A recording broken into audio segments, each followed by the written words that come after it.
Fala rapaziada, uma boa noite. Nessa nossa segunda aula sobre a lei de Newton, eu venho falar com vocês sobre alguns exercícios aplicados, tá? Sobre essa segunda lei de Newton. E vamos começar a falar um pouquinho sobre força resultante, tá joia? Então, para vocês entenderem bem esse assunto, eu trago aqui para um exemplo. Nosso primeiro exemplo, ele coloca um objeto qualquer aqui, ó. E esse objeto ele tem duas forças atuando sobre ele. Vocês podem observar aqui, ó, eu tenho esse objeto aqui, ó. E esse objeto tem uma força F1 que joga ele para frente e uma outra força F2 que joga ele para frente. Então imagina que você tem um carro na sua frente, você puxa ele para fazer o carro sair e uma outra pessoa vai lá puxando também. Nesse tipo de caso, pessoal, que eu tenho as duas na horizontal e as duas no mesmo sentido, é lógico, é intuitivo que a nossa força resultante é a soma das duas forças, tudo bem? Então aqui eu vou somar essa força de 4 newtons, que é a F1, com essa outra força aqui de 3 newtons, que é a F2. Então a nossa força resultante aqui, ela vai ser 4 mais 3 de 7 newtons, certo? Nesse exemplo 2 é o que eu discuti no final da outra videoaula, da videoaula anterior. Nesse caso é aquela brincadeira de cabo de guerra, uma pessoa puxa para a esquerda, outra pessoa puxa para a direita. Então nesse caso as forças não estão se juntando, elas estão separando. Como as duas estão na horizontal, eu posso subtrair elas. Então sempre vai ser a maior menos a menor. A F1 vale 4 newtons aqui, ó. E a F2 está valendo 3 newtons. Como elas estão em sentidos opostos, então eu faço 4 menos 3, isso aqui vai dar 1 newton. E para qual lado que vai a minha força resultante? Vai para o lado da maior, tá? Quem tem mais força arranca o objeto daqui. Então ela vem para cá com uma intensidade de 1 newton. Tranquilo? Muito fácil esse conceito, né, pessoal? Avançando aqui, eu compliquei um pouquinho mais só. Eu coloquei 3 forças atuando no corpo. Então imagina que essa caixa, ó, eu tenho uma força que puxa para a direita, uma força que puxa para a esquerda e uma força puxando para baixo. As 3 forças estão atuando no corpo ao mesmo tempo. Primeira coisa que eu tenho que fazer é pegar e juntar as forças que estão na mesma direção, ou seja, as que estão na horizontal ou as que estão na vertical. Na horizontal eu tenho duas forças atuando aqui, ó. Se vocês observarem, eu tenho aqui uma força que joga para cá e eu tenho uma força que joga para cá. Aí a gente observou e já aprendeu que como elas estão em sentidos contrários, eu subtraio. Então quando eu faço aqui, ó, 12 newtons menos 4 newtons, eu passo a ter uma força resultante aqui igual a 8 newtons. E agora, pessoal, é o seguinte, aonde está a nossa força resultante? Repara que ela sempre vai para o lado de que tem mais força. A nossa maior força está para o lado de 12 newtons. Então, o que eu faço aqui? Eu tenho, então, uma força aqui resultante de 8 newtons para o lado da força mais forte, que é essa daqui. Então, ela vai estar fazendo esse movimento aqui. E agora eu tenho aqui para baixo uma força de 6 newtons que está fazendo isso daqui. Então vamos marcar essas duas forças aqui. Eu tenho uma de 8 newtons na horizontal e uma outra força de 6 newtons na vertical.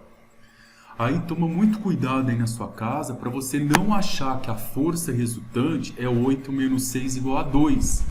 Eu só posso subtrair se elas estivessem em sentidos contrários. Elas não estão em sentidos contrários. Essas duas forças estão entre si formando um ângulo de 90 graus. E daí, para você achar a força resultante, você precisa aplicar o Teorema de Pitágoras, tá bom? O que diz o Teorema de Pitágoras? Que a medida da hipotenusa ao quadrado é igual ao cateto ao quadrado mais cateto ao quadrado. Repara que uma força, ó, ela está indo para a direita e a outra está indo para baixo. A minha resultante sempre vai ficar inclinada e vai ser hipotenusa, tá bom? Ela vai ser essa daqui. Ela vai vir para cá e vai fazer esse movimento, certo?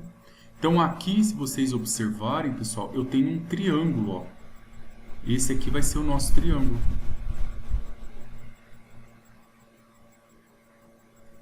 Nesse triângulo, eu tenho esse lado de baixo do triângulo aqui, ó, que vale 8 newtons, que é a parte de cima. Esse lado aqui em pé, que vocês estão observando, que vale 6 newtons, certo? E aí eu consigo descobrir a medida da nossa hipotenusa, que vai ser essa aqui que eu vou chamar de h. Então, h ao quadrado vai ficar 6 ao quadrado mais 8 ao quadrado. Isso daqui vai ficar 36 mais 64. Então, isso tem como resultado 100. E quem é potência vira raiz. E a raiz quadrada de 100 é 10. Certo? Então, acabamos aí falando das forças resultantes. Então, ó, resumão do Junão aqui para vocês. Sentidos contrários, subtrai. Se elas estiverem deitadas ou em pé, na mesma direção. Se elas estiverem no mesmo sentido, as duas tá uma para frente, a outra para frente. As forças estão se juntando. Eu somo. Se elas estiverem formando um ângulo de 90 graus entre elas, eu vou fazer o quê? Eu vou fazer o teorema de Pitágoras. Tudo bem, pessoal? Vamos aqui um pouquinho mais, ó.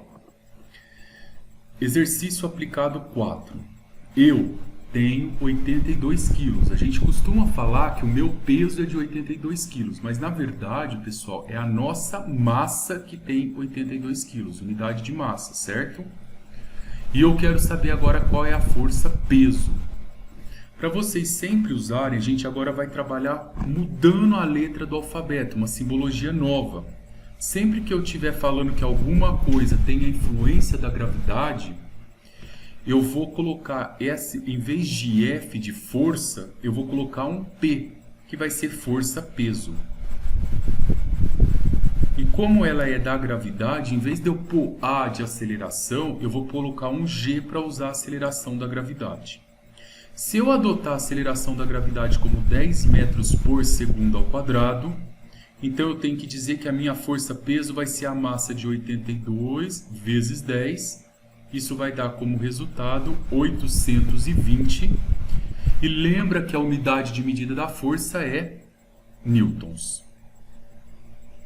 Então, para vocês entenderem bem o que eu falei aqui, ó, uma pessoa com 60 quilos exerce uma força-peso de 600 newtons, porque eu multipliquei pela gravidade. Um objeto que tem 200 quilos, ele tem uma força-peso, que eu represento pela letra P, de 2000 newtons. Tudo bem? Pessoal, todos esses conceitos são muito importantes, porque eu vou juntar eles todos daqui a pouco para vocês na terceira lei de Newton. Mais um exercício, ó. Esse aí é a resolução do exercício número 2, da página 7 da nossa apostila. Esse exercício diz que uma força resultante de 30 newtons age sobre um corpo de massa igual a 5 kg durante 5 segundos. E ele pergunta qual que é a velocidade final desse corpo.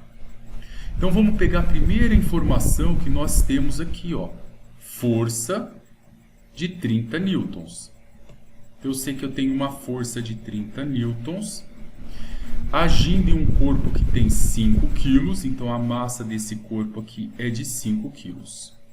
Com essas duas informações, eu uso aquela fórmula lá, da segunda lei de Newton, que diz que força é igual massa vezes aceleração. A nossa força é de 30 newtons, a massa do objeto é 5, eu vou descobrir o A, que é a aceleração. O 5 está multiplicando, passa dividindo. 30 dividido por 5 vai dar 6. Só que a pergunta do exercício, pessoal, não é o valor da aceleração. Ele está dizendo que essa força agiu no corpo por 5 segundos e pede para a gente calcular aqui a velocidade do corpo. Repara agora que eu tenho a aceleração, que é 6, o tempo, que é de 5 segundos, e eu quero descobrir aqui qual que é a velocidade desse objeto. Daí eu preciso lembrar que a aceleração é igual a variação da velocidade sobre o tempo. Agora é só eu aplicar essa fórmula, tá bom? Vou fazer ela aqui do lado, ó, para a gente poder ter espaço. A aceleração é velocidade sobre o tempo. A aceleração é de 6, a velocidade é o que eu quero descobrir e o tempo nosso aqui é de 5 segundos. Multiplicando isso daqui em cruz, nós temos como resultado a velocidade igual a 6 vezes 5, 30 metros por segundo. Então, resumindo para vocês, ó, se vocês têm um determinado corpo aqui, ó, vamos imaginar que aqui eu tenho um objeto. Aí eu aplico nesse objeto aqui uma força de 30 newtons. Esse corpo se desloca por 5 segundos. E eu sei também que esse corpo aqui tem uma massa de 5 quilos. Conclusão, quando esse corpo estiver em movimento, ele vai adquirir uma aceleração de 6 metros por segundo ao quadrado. E no final dos 5 segundos, ele vai estar a uma velocidade de 30 metros por segundo. Tá? Pessoal, espero que vocês tenham entendido. Na próxima videoaula eu vou fazer mais um exercício sobre a segunda lei de Newton e vou introduzir com vocês a teoria da terceira lei de Newton. Outro beijo para todo mundo.